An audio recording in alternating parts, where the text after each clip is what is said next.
October, হ্যাঁ 28 October জন্মগ্রহণ করেছিলেন এবং মারা গেছেন অক্টোবরেরই 13 তারিখে 1911 সালে। ঠিক আছে, দুটোই একই মাস কোইন্সিডেন্টালি। তা এইখানেই ওনার শেষ নিঃশ্বাস ত্যাগ করেছিলেন 1911 সালে 13ই অক্টোবর। সেই দৃশ্যটা আমি বলতে বলতেই আসছি, বলতে বলতে কয়েকজনকে বলতে বলতে আসছিলাম যে যখন উনি শেষ নিঃশ্বাস ত্যাগ করছেন তখন ওনার নিবেদিতা যখন শেষ নিঃশ্বাস ত্যাগ করছেন তখন ওনার সাথে সেবক হিসাবে ছিলেন আচার্য জগদীশচন্দ্র বসু, পৃথিবীর অন্যতম সেরা বিজ্ঞানী।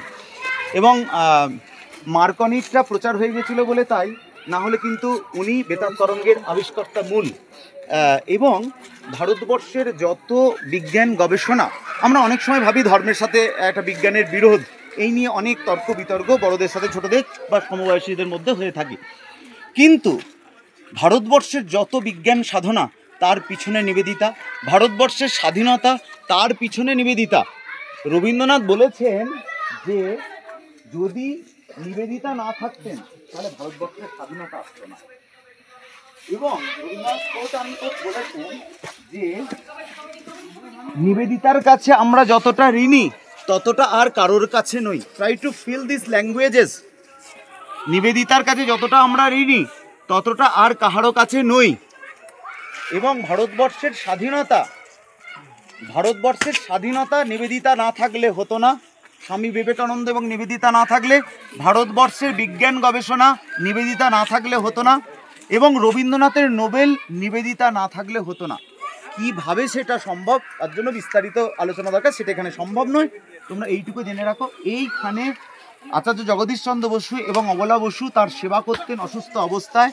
যখন উনি দেখলেন কর্মক্ষমতা একেবারেই শেষ হয়ে গেছে, কারণ তার আগে ওনার এই জায়গাটা ভালো লেগে গেছিল, যখন উনি স্বামী বিবেকানন্দ মিসেস অলিবুলকে নিয়ে 1897 খ্রিস্টাব্দে স্বামীজি বিদেশ থেকে ফেরার পর উনি এখানে 98 এবং 1900 সালে এসেছিলেন স্বামীজিকে নিয়ে, তখনই এই জায়গাটার প্রেমে পড়েছিলেন। কারণ the entire Darjeeling is against Kanchenjunga.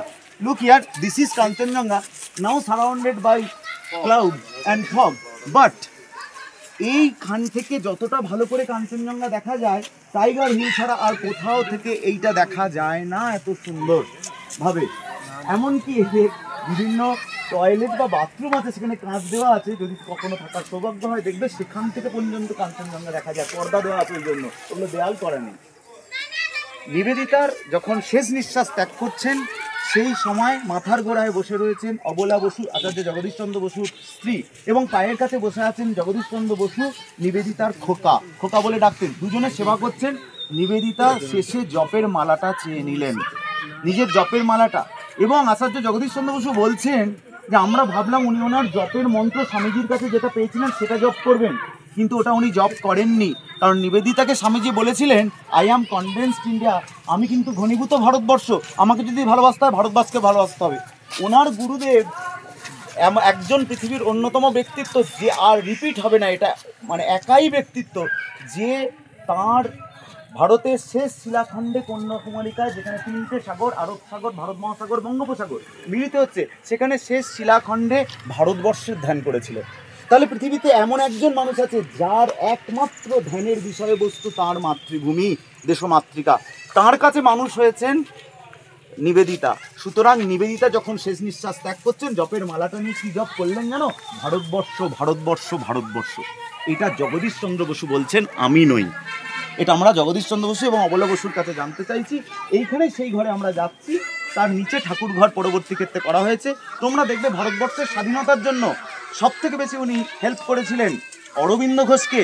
Before being a rishi Aurobindo Ghosh, he was the most dangerous বিপ্লবী। ঠিক আছে, হ্যাঁ, তাঁর মতো মানে স্বামী বিবেকানন্দের পর এত শক্তিশালী বিপ্লবী একমাত্র রাসবিহারী বসু ছিলেন, আর নেতাজি সুভাষচন্দ্র বসু। এই এনাকে যখন আলিপুর বোমা মামলা ইত্যাদি ইত্যাদি তোমরা সব ইতিহাসে পড়েছো, সব থেকে সাহায্য করেছিলেন কিন্তু নিবেদিতা। রাত জেগে জেগে যে টাইপ রাইটারে ওনার লেখা, এমনকি রবীন্দ্রনাথের লেখার বঙ্গানুবাদ এবং তোমরা ভাবে বঙ্গানুবাদ আবার উনি করবেন কেন? হ্যাঁ, বঙ্গানুবাদও করে দিয়েছিলেন। ভালো করে পড়ো, জানো, তাহলে বুঝতে পারবে। ওই জন্য আবার রিপিট করছি, রবীন্দ্রনাথ বলেছেন আমরা ভারতবাসীরা নিবেদিতার কাছে যতটা ঋণী আর কাহারও কাছে নই। চল।